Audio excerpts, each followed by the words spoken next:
Hello and welcome to Grit Down Gourmet. I'm going to be showing you how to make meals in a jar today. Yay! So I'm going to show you really quickly. I'm not going to make this a long drawn out process, so let's go ahead and get started, okay? I am going to show you how to make meals in a jar. I'm going to also show you how to make meals in Mylar bags. And I'm going to show you also the food that I use, Honeyville Farms. Some of you may not be familiar with freeze-dried or dehydrated food that you can purchase, so I'm just kind of show you what it looks like. So the first thing you want to do is you want to have all your ingredients out and your measuring utensils and everything that you're going to use. I usually make several. If I make jars, I make several at one time, usually 15 to 20, however many I can get on the table. But anyway, this is the Honeyville Farms powdered cheese, and this is what it looks like. You can see. And then I'm going to show you the freeze-dried onions. Now, they do have dehydrated onions as well. You see that? And they do look different. And then I'm a vegetarian, so I don't eat meat. So this is the flavored TVP, and this is it's just a textured vegetable protein, and usually it's made with soy products, made with soy. And so that's that. It smells good. It smells like sausage, just a sausage flavor. And then this is some dehydrated hash browns that I'm going to be making with my recipe, and this is what it looks like here. I just want to show you, like, show you, okay?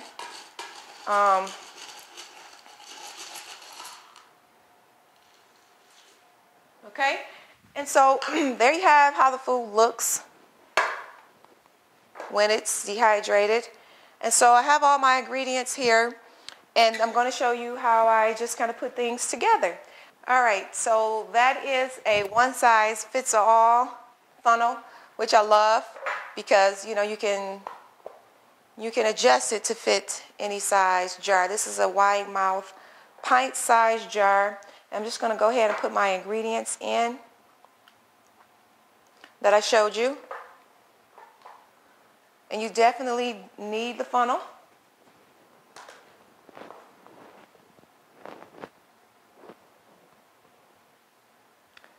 The one thing about the jars is that you have to make sure that you really shake down the ingredients so that everything will fit in your jar.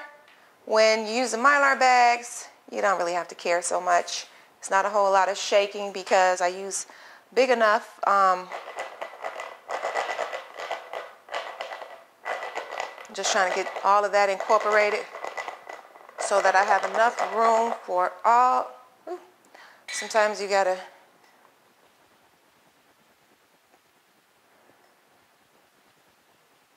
shake it so that I have enough room for all of my ingredients.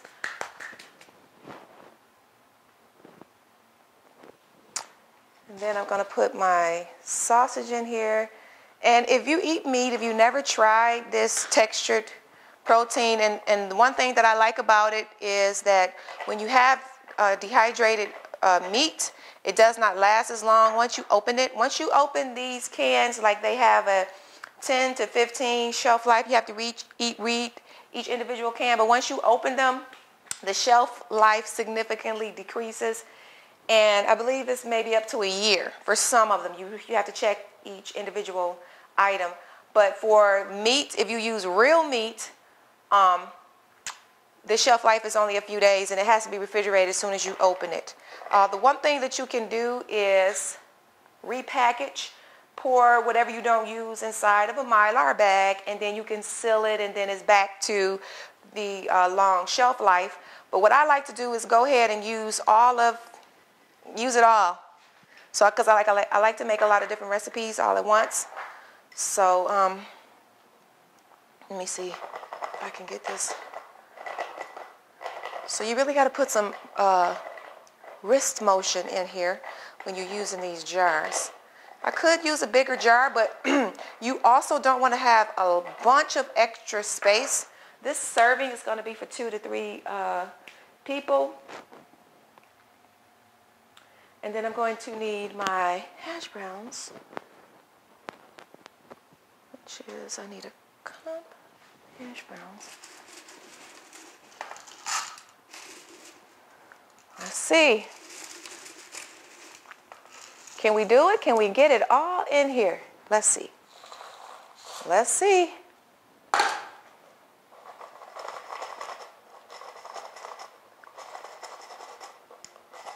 I'm not sure. I keep forgetting the camera is down there. I need to lower my hand, so you can see.